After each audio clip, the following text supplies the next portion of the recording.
नमस्कार दोस्तों। आज हम अपना नया अध्याय शुरू करने जा रहे हैं जिसका नाम है रसायन विज्ञान की कुछ मूल अवधारणाएं का भाग 4।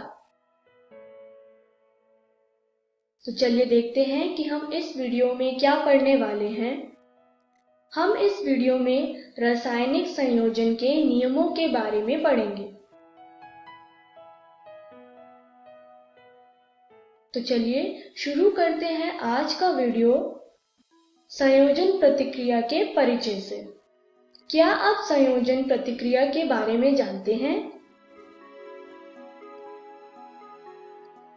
एक संयोजन प्रतिक्रिया वह प्रतिक्रिया है जिसमें दो या दो से अधिक पदार्थ या अभिकारक एक दूसरे के साथ मिलकर एक नया उत्पाद बनाते हैं। यह उत्पाद हमेशा एक यौगिक होता है। आइए इसे एक उदाहरण से समझें। मान लीजिए स्क्रीन पर दिए गए चित्र दो पदार्थ या अभिकारक के हैं। एक पदार्थ नीले रंग से दर्शा रहा है और दूसरा पदार्थ ग्रे रंग से दर्शा रहा है। जब यह दो पदार्थ एक दूसरे में मिलते हैं तो तीसरा पदार्थ बनाते हैं जिसे यौगिक कहते हैं। इस पदार्थ में कुछ विशेषताएं नीले वाले पदार्थ की होगी और कुछ विशेषताएं ग्रे वाले पदार्थ की होगी, जैसा कि आप स्क्रीन पर देख पा रहे होंगे। आइए अब हम अपने विषय पे आते हैं जो है रासायनिक संयोजन के नियम। रासायनिक संयोजन को समझाने के लिए कुछ नियम दिए गए, जैसे कि द्रव्यमान संरक्षण का नियम, स्थिर अनुपात का नियम, गुणित अनुपात का नियम, गै-लुसैक का गैसीय आयतनों का नियम और एवोगाड्रो का नियम। आज के इस वीडियो में हम इन सारे नियमों के बारे में पढ़ेंगे। आइए पहले नियम से शुरू करें जो है द्रव्यमान संरक्षण का नियम। द्रव्यमान संरक्षण का नियम आंतोइन लेवुसिये ने 1789 में दिया था। स्क्रीन पर दिया गया चित्र आंतोइन लेवुसिये का है।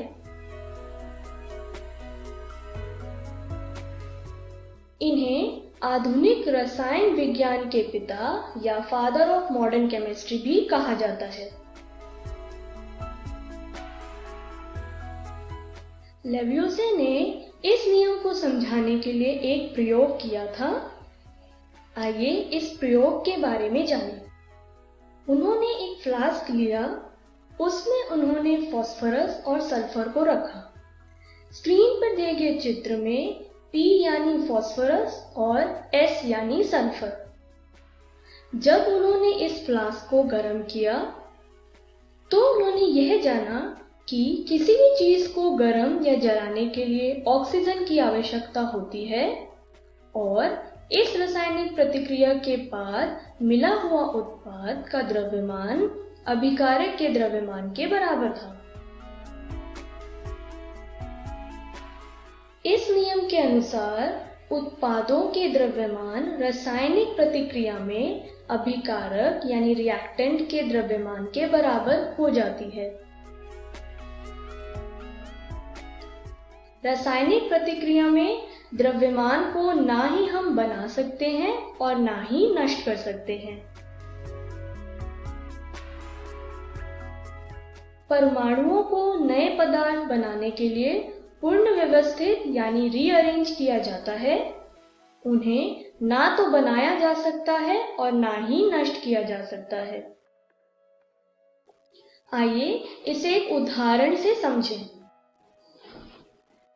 हमने लिया एक हाइड्रोजन, जैसा कि आप स्क्रीन पर देख पा रहे होंगे, और इसमें लिया ऑक्सीजन। क्या आप बता सकते हैं कि हाइड्रोजन और ऑक्सीजन को मिलाकर क्या बनता है? हाइड्रोजन और ऑक्सीजन को मिलाकर बनता है पानी यानी H2O। इस नियम के अनुसार अगर हाइड्रोजन का मास 2 ग्राम है, ऑक्सीजन का 16 ग्राम, तो पानी का होगा 18 ग्राम। इस तरीके से हमने द्रव्यमान संरक्षण के नियम के बारे में जाना। अब हम अपने दूसरे नियम पे आते हैं, जो है स्थिर अनुपात का नियम।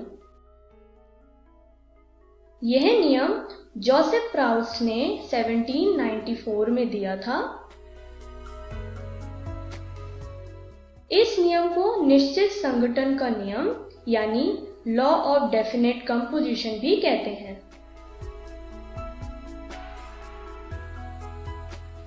इस नियम के अनुसार किसी यौगिक के तत्वों के द्रव्यमानों का अनुपात सदैव समान होता है। आइए इसे एक उदाहरण से समझें। हमने 2 हाइड्रोजन लिए, जैसा कि आप स्क्रीन पर देख पा रहे होंगे, और हमने 1 ऑक्सीजन लिया। एक ऑक्सीजन 2 हाइड्रोजन के साथ मिलकर पानी यानी H2O बनाता है। इसमें हाइड्रोजन और ऑक्सीजन का अनुपात सदैव 2:1 ही होगा। आइए अब बात करते हैं गुणित अनुपात के नियम के बारे में। यह नियम जॉन डाल्टन ने 1803 में दिया था।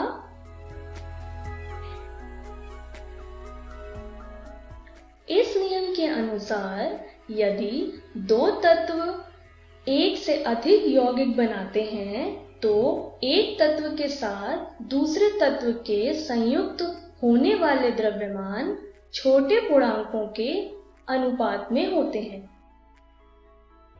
आइए इसे एक उदाहरण से समझें। हमने लिया हाइड्रोजन और ऑक्सीजन। हाइड्रोजन और ऑक्सीजन के साथ मिलाकर बनता है H2O यानी पानी। यहाँ हाइड्रोजन का द्रव्यमान है 2 ग्राम, ऑक्सीजन का 16 ग्राम और पानी का होगा 18 ग्राम। उसी तरीके से अगर हमने हाइड्रोजन लिया और ऑक्सीजन लिया तो यह H2O2 भी बनाता है यानी हाइड्रोजन पेरोक्साइड। यहाँ पर हाइड्रोजन का द्रव्यमान 2 ग्राम, लेकिन ऑक्सीजन का द्रव्यमान 32 ग्राम होगा और हाइड्रोजन पेरोक्साइड का द्रव्यमान 34 ग्राम होगा। जब हमने यह दोनों रिएक्शंस को देखा तो यह जाना कि दोनों ही रिएक्शंस में हाइड्रोजन का द्रव्यमान 2 ग्राम है, लेकिन ऑक्सीजन का द्रव्यमान 16 ग्राम होगा पानी में और 32 ग्राम होगा H2O2 में। तो हमने यह जाना कि ऑक्सीजन का अनुपात पानी और H2O2 में होगा 1:2। आइए अब बात करते हैं गैर-लुसैक का गैसीय आयतनों के नियम के बारे में। यह नियम गैर-लुसैक ने 1808 में दिया था। इस नियम के अनुसार जब रासायनिक अभिक्रियाओं में गैस बनती है तो उनके आयतन सरल अनुपात में होते हैं, परंतु सभी गैस का समान ताप यानी टेम्परेचर और दाब यानी प्रेशर पर होना चाहिए। स्क्रीन पर दिया गया पिक्चर पानी के बनने की रासायनिक प्रतिक्रिया को दर्शा रहा है। इस नियम के अनुसार अगर हाइड्रोजन का आयतन 2V है, ऑक्सीजन का आयतन 1V होगा और पानी का आयतन 2V होगा।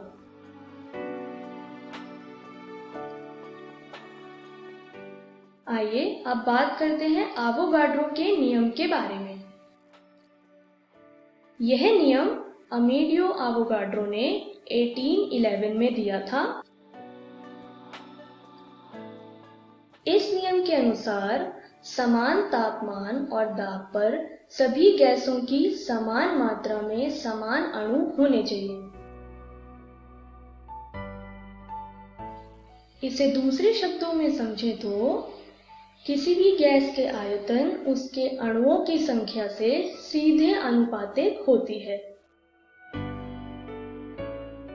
इसे हम इस तरह से भी लिख सकते हैं, यहाँ पर V गैस का आयतन यानी वॉल्यूम ऑफ गैस है और N यहाँ पर गैस के मोलों की संख्या या number of moles of gas है।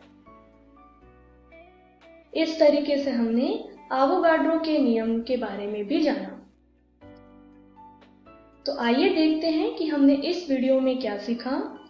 हमने रासायनिक संयोजन के नियम के बारे में जाना। चलिए देखते हैं कि अगली वीडियो में हम क्या पढ़ने वाले हैं। हम परमाणु द्रव्यमान और आणविक द्रव्यमान के बारे में पढ़ेंगे। प्रतिशत संघटन के बारे में भी पढ़ेंगे। Thank you.